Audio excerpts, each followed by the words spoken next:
Welcome to our channel Pullapantula Ramamurthy world teacher. I am not world teacher. World teachers are Sadguru Subrahmanyam గారు, Jesus, Muhammad ప్రవక్త, జిల్లెళ్ళమూడి అమ్మ, రామకృష్ణ పరమహంస, స్వామి వివేకానంద, యక్షాసాల are world teacher Sadgurus. I am teacher in Vinukonda. That's all. జ్ఞాన ప్రసూనాలు. సద్గురు సుబ్రహ్మణ్యం గారు లోకానికి ఉద్ధరింపజేయడానికి అజ్ఞానంతో ఉన్నటువంటి లోకాన్ని జ్ఞానం ప్రసూనాలు అందజేస్తున్నారు. లోకాన్ని ఉద్ధరించడం కూడా తన్ను తాను ఉద్ధరించుకోవడమే. చూడండి, నువ్వు లోకాన్ని ఉద్ధరించడం కాదు, ముందు నిన్ను నువ్వు ఉద్ధరించుకో చాలు. చెడును చూడడం చెడు చేయడంతో సమానం. చెడు చేయాల్సిన అవసరం లే, నువ్వు దొంగతనం చేయాల్సిన పనిలే. వాడి సూచనలు ఇచ్చినా కానీ దొంగతో సమానమే. కాబట్టి నువ్వు చెడు చేయకపోయినా కానీ చెడు చేసేటప్పుడు చూసినా కానీ చెడు చేయటమే అవుతుంది. అది గుడిమల్లాం అనే గుళ్ళో, గుడిమల్లాం అనేటువంటి ఊళ్ళో గుళ్ళో ఉన్నటువంటి శివలింగం ఒకే రాయితో మలచబడింది. చూడండి, ఇక్కడ గుళ్ళో ఉండే శివలింగం, ఆ గుడి మొత్తం కూడా ఒకే రాయి, వేరే రాయే లేదు. అలాగే ఈ ప్రపంచం మొత్తం దైవం ఒకే సత్పదార్థం అంటల్లో సందేహమే లేదు. తానున్నంతకాలం లేకుండా పోయేది ఏదీ లేదు. ఇక్కడ తాను లేకుండా పోయాక ఉండేది కూడా లేనే లేదు. బయటి మౌనం లోపల మాటలకి అర్థం అవుతుందా? అది అర్థం కానే కాదు. లోపలి మౌనం బయటి మాటలకి అడ్డంకి, అది మాట్లాడలేదు. నీకు తెలియందే దైవం, నీకు తెలిసిందే ఈ ప్రపంచం. నీవు వెళ్ళకపోతే ఆ కార్యక్రమం ఆగిపోయేటట్లయితే అప్పుడు మాత్రమే ఆ కార్యక్రమానికి నువ్వు తప్పకుండా హాజరు కావాల్సిందే. ఇచ్చినటువంటి అప్పు మనకు తిరిగి వస్తే బాకీ తీరినట్టు, వాడి బాకీ తీరినట్టు. అది రాకపోతే మన బాకీ తీరినట్టు అవుతుంది. జీవుడు దేవుడితో చేసేటువంటి సంసారమే ఉపాసన. చూడండి, ఒక ఉపాసన గురించి చెప్పమంటే గురువుగారు విచిత్రంగా చెప్పాడన్నమాట. జీవుడు దేవుడితో చేసేటువంటి సంసారం అదే ఉపాసన. ఎవరినో చూచి నేను అనుకుంటున్నావు, నిన్ను చూచి ఎవరో అనుకుంటున్నావు, నన్ను నేనే చూస్తున్నానన్నా, ఎవరినో చూస్తున్నానన్నా, నీవుగా ఎవరోగా ఉన్న నిన్నే నువ్వు చూస్తున్నావు అంతే. చూడండి ఏం చెప్పారు, నిన్ను నీవే చూసుకుంటున్నావు, వాడిలో నిన్నే చూసుకుంటున్నావు, నీలో నిన్నే చూసుకుంటున్నావు. ఎవరినో చూసి నిన్నున్నాను అనుకుంటాం, అది కానే కాదు, నిన్ను నీవే చూసుకుంటున్నావు. నిన్ను నీవు తెలుసుకో అన్నారు పెద్దలు. అంతేగాని ఇలా తెలుసుకో అని ఎందుకు చెప్పలే వాళ్ళు? నీవుగా ఉంటే చాలు, నిన్ను నీవు తెలుసుకున్నట్లే. ఉండడమే తెలుసుకోవడం అనేటువంటిది అవుతుంది. రారా పోరా అంటాం కదా, రారా పోరా అంటాం. చూడండి, రెండిటికి కూడా రమ్మనే అన్నాం. రా అన్నా కానీ, రా అన్నా కానీ రమ్మనే అర్థం, రెండిటికి ఒకటే అర్థం. కానీ రారా అంటే ఇంకా దగ్గరికి రా అని అర్థం, పోరా అంటే పొయ్యి రా, మళ్ళీ రా అనేటువంటి అర్థం. దేవుడి యొక్క అనుగ్రహమే ఈ రెండు రకాలుగా పిలుస్తూ ఉంది. రారా అనేది అదే, పోరా అనేది కూడా వాడే.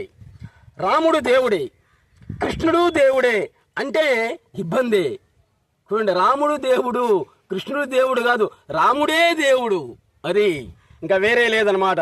కృష్ణుడే దేవుడు అని అనాలి, అంతేగాని రాముడు దేవుడు కృష్ణుడు దేవుడు అని అనకూడదు. రాముడే కృష్ణుడే దేవుడు అనాలి. నాగేశ్వరరావే కాళిదాసు అంటాం, కానీ కాళిదాసే నాగేశ్వరరావు అనగలమా? అనలేము, ఎప్పటికీ అనలేము అన్నమాట. ఈయన ఆయన కాలేడు, ఆయనే ఈయన. సాటి మనిషికి సహాయం చేయడానికి మతం అవసరమా? అసలు ఈ మతాలు కులాలే పెట్టుకుంది ఎవడు? మనమే పెట్టుకుంది. గుణ కర్మ విభాగ సహా, వాడి గుణాన్ని బట్టి, వాడు చేసే కర్మని బట్టి, తీసుకునే ఆహారాన్ని బట్టి, నడిచేటువంటి నడకను బట్టి కులాలు మతాలు పెట్టుకుంది ఎవరంటే మనమే.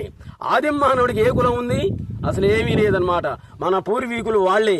కాబట్టి సాటి మనిషికి సహాయం చేయటానికి మతం అనేటువంటిది అవసరమా? అవసరమే లేదు. భగవంతుడు అన్ని మతాల్లో అన్ని కులాల్లో కూడా జన్మించాడు. మనమే అది పెట్టుకున్నటువంటిది.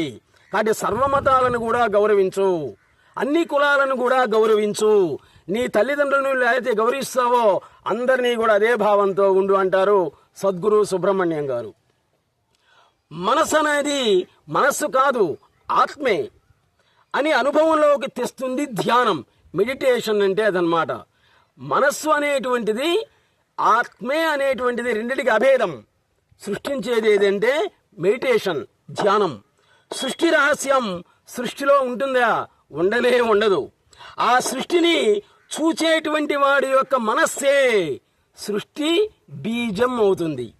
మనస్సే దైవకణం, ఇంకంతకంటే వేరే లేదు. నీ మనస్సే దైవకణం. విశ్వరహస్యం బయట ఎక్కడో ఉందా? లేనే లేదు, తన లోపలే ఉంది. చూడండి, ఇక్కడ విశ్వరహస్యం మొత్తం కూడా తన లోపలే ఉంది, ఎక్కడో బయట ఉంది అనుకుంటున్నాడు అన్నమాట మానవుడు. దానికోసం సైంటిస్టులు కొన్ని కోట్లు ఖర్చు చేయాలా? విశ్వ రహస్యం కోసం సైంటిస్టులు కొన్ని కోట్లు ఖర్చు చేస్తున్నారు. ఎక్కడో ఉంది అని వెతుకుతున్నారు అన్నమాట. ఇంతవరకు ఎవడు తెలుసుకోలేకపోయాడు. అది ఎక్కడుంది?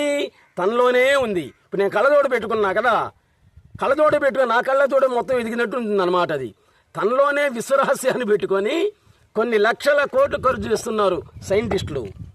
అంత అవసరమా అంటారు సద్గురు సుబ్రహ్మణ్యం గారు.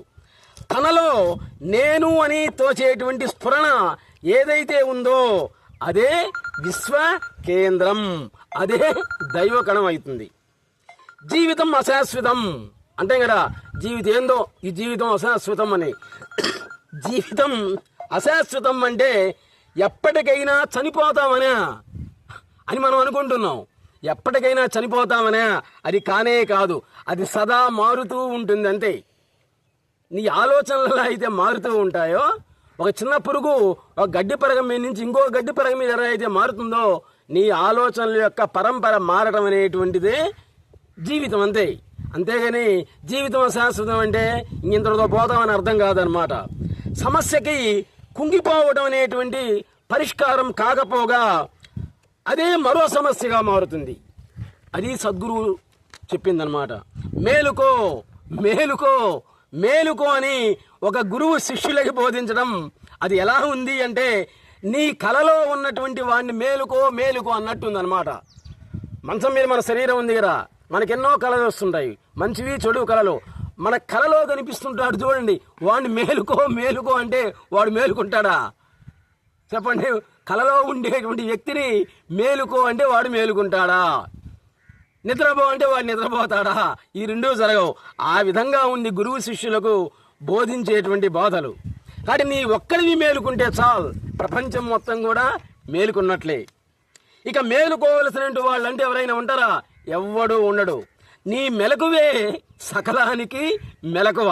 నువ్వు నిద్రపోతే మొత్తం నిద్రపోయినట్లే, నువ్వు మేలుకుంటే మొత్తం మేలుకున్నట్లే లెక్క. అదే మోక్షం చెబుతున్నాడు సద్గురు సుబ్రహ్మణ్యం గారు. అదే మోక్షం చెబుతున్నాడు అనమాట. సృష్టికి మూల కారణం ఎవడు అని అడిగాడు. నువ్వేరా స్వామి అని చెప్పాడు. చూడండి ఏం చెప్పాడు ఆయన. సృష్టికి మూల కారణం ఎవరంటే నువ్వేరా స్వామి అన్నాడు. పాపం ఇంకోటి పాప డ్రింక్ వేసుకుని వచ్చాడు గురువు గారి దగ్గరికి. ఏమయ్యా సుబ్రహ్మణ్యం, దేవుడు ఉన్నాడన్నాడు, ఏడున్నాడో చూపించు అన్నాడు. ఎన్ని సీసాలు వేసావురా అని అడిగాడు. 4 వేసా అన్నాడు. ఇంకో 5 ఎందుకు వేయలే అన్నాడు. డబ్బులు లేవు అన్నాడు. ఒరే వాడికి ఒక సీసా ఇయ్యండిరా అన్నాడు. ఓ సీసా తాగాడు. స్వామి అయ్యగారు దండం, దేవుడు నువ్వే నా పాలు దేవుడు అన్నాడు. అది ఇప్పుడు దేవుడు ఎవడో తెలిసిందే అని అడిగాడు అనమాట. వాడి నిశా మొత్తం దిగిపోయింది. సద్గురు సుబ్రహ్మణ్యం గారి యొక్క గొప్పతనం ఏంటి అంటే, ముందు ఆయన దారిలో తెచ్చుకుంటాడనమాట. దుర్మార్గుడైనా మంచివాడైనా కానీ ముందు వాడి దారిలో పోతాడు ఆయన. ఇది ముందు నౌన్ టు అన్నౌన్ థియరీ అదే అనమాట. తెలిసిన దాని నుండి తెలియని దానికి ముందు వాడి దారికి పోతాడు, తర్వాత ఈయన దారిలో తెచ్చుకొని ఇంకా జీవితంలో వాడు దాని జోలి పోకుండా చేస్తాడు. అది సద్గురు సుబ్రహ్మణ్యం యొక్క గొప్పతనం. అందుకే ఒకసారి అందరూ దర్శించి తరించండి. ఆయన అవతారాన్ని ఎప్పుడు చాలిస్తాడో చెప్పలేమన్నమాట. కనీసం 85-90 ఏళ్ల పాపం వృద్ధుడు సృష్టి రహస్యం మొత్తం చెప్తున్నాడు ఆయన. మనం సోమరిని నిందిస్తాం.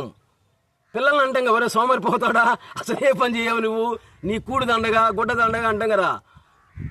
చదివిస్తే కాలేజీకి పోవు అని వాడిని మనం నిందిస్తాం. అలా చేయకూడదు అంటున్నాడు అనమాట గురువు గారు. సోమరిపోతుని నిందిస్తాం, కానీ నిజానికి జగత్ కథలో వాడు కూడా భాగస్వామి. అది వాడు కూడా భాగస్వామి జగత్ కథలో. యంత్రంలో కథలని భాగాలు కూడా కొన్ని ఉంటాయి, అవి కూడా అవసరమే యంత్రానికి.